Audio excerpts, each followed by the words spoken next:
Hello and welcome back to another War Kings 1v1 video. Today we're facing somebody level 500. He's level 498. We're level 130, so it's going to be a tough one, but we're going to try to come out on top. So I skipped ahead to pass the peace time once that's over, and we can just start seeing his base.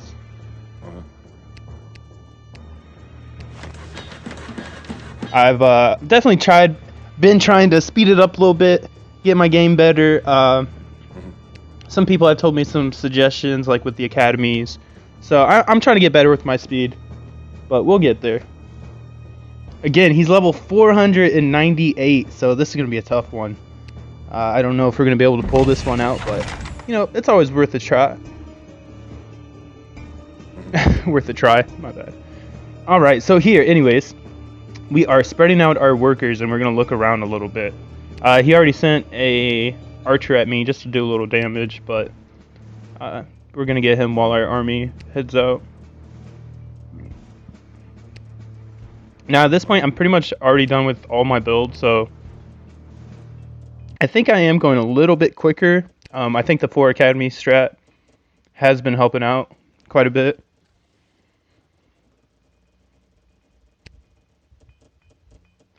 So right now I'm sending an army to the top right of him and then an army to the front. I'm going to try to do a pincer attack and hit him on multiple fronts, maybe try to surprise attack him or just do something. I figured he's level 498, I'm level 130. We got to do something. He's going to be faster than me.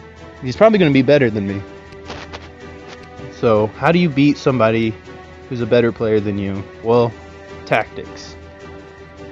Hopefully, because sometimes it doesn't work. Sometimes they see it coming. You can see those red dots in there. He's actually sending archers at me just to do a little damage. He's, you know, scouting around a little bit, so he's doing everything right. You can actually see that's one of the archers right now. But luckily, I was doing pretty good at stopping the archer attack. But here we are on top of his base. We're gonna try to sneak this in as quickly as can, do a speed buff, and we're in. And there you go, the back of the base attack. I don't think he saw that coming. You rip into his base. Still, he has not reacted. I'm not quite sure what he's doing. Maybe he was scouting around a little bit, doing some tech or something along those lines. He does have another archer in the back of the base, just being annoying, doing some damage. Now he's starting to pull his army to the back, but the damage is done. So now that he has his army going to the back, I'm going to try to attack in the front and do some damage and really complete that pincer attack.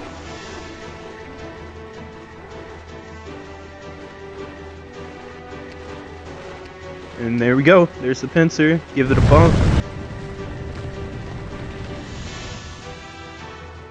And I try to do better of staying on top of my tech here, but doing really great damage. A lot of his mammoths are actually in the back of his base, so we're going to be able to tank a lot of that damage.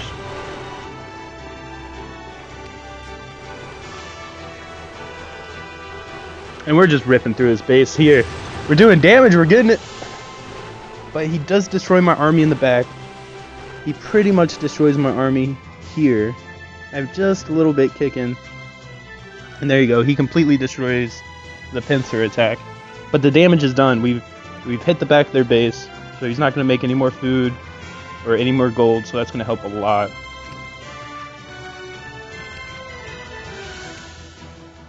So right now I'm just going to set up here because I was worried that he was just going to attack me. Which I don't know how that would have went. You know, he's got a larger army than me at this time. The only thing I really have going for me is I took out those buildings. He does have a couple more gold buildings, so get these houses down.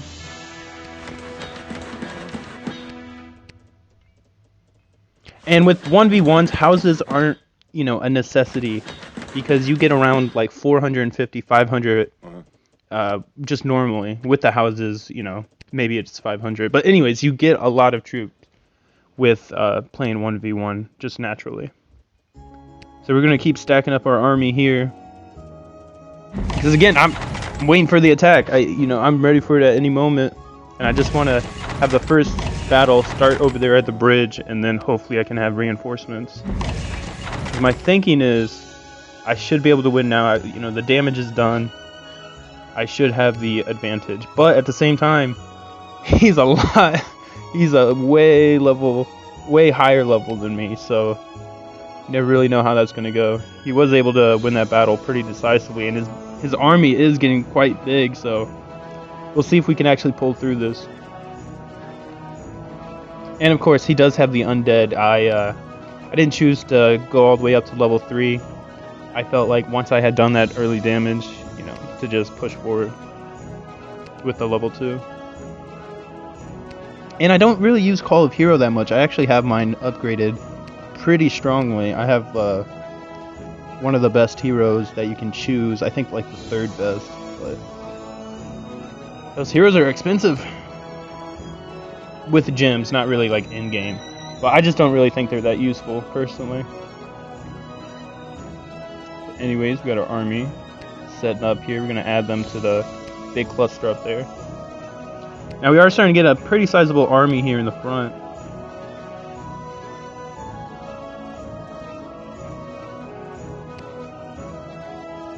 I was hoping that my range would be higher, and then I can just take some pop shots from a distance and kind of steal the battle before it really starts. Just do enough damage to get it started. So here we are, we have 400 troops. I think it's about time. I think it's time to march into the city, do the damage, give him the death blow. So here we are, we're gonna just hit him head on. My plan here is just do as much damage to his army and take out a couple of his buildings. Really just those undead buildings I want to take out first.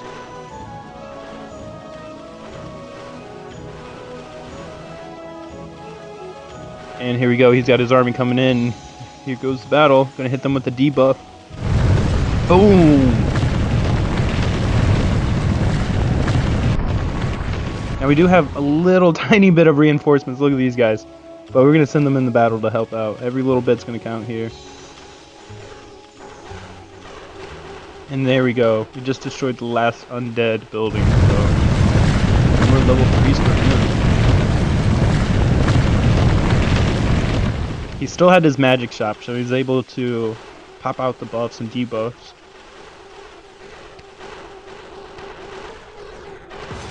Look at this epic battle for the base. I tell you, I'm pretty sure his troops were stronger than mine, because they were just, it seemed like they were just whooping mine. But here we are, we're still doing some damage. I'm not sure why he left some troops in the back, but maybe he's starting to give it up, because look at that base. It's all starting to go downhill now. Finally, he brings the rest of his army together. And it actually looks like he's going to win that battle. Crazy enough. And that's why I thought his troops were actually better than mine. Because he's just ripping into mine. He's going to pop another buff. I mean, the damage is done. We should be able to win this. If we lose this, man, I should give the channel away. Here we are, just check on the tech a little bit. Keep it pumping. Try to get every little advantage we can.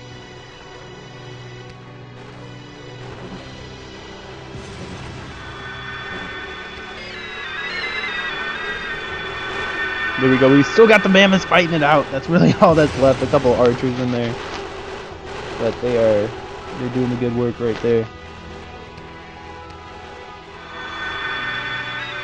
I'm gonna get that speed buff because I got a full army coming in. And hopefully that should about wrap it up. And there's the death blow. I mean, it was still a really good match. And if you see his base when I go to attack, he was already set. His base was much better than mine at that point. Luckily, he just did not expect the attack in the back of his base. I don't know if it was because I had sent another army in the front to try to distract him. But in the end, we're gonna end up with a victory. He opted to leave before the end of the match, but there we go. 727 kills. Hope you guys liked it. Give it a like, subscribe. I'll see you guys on the next video.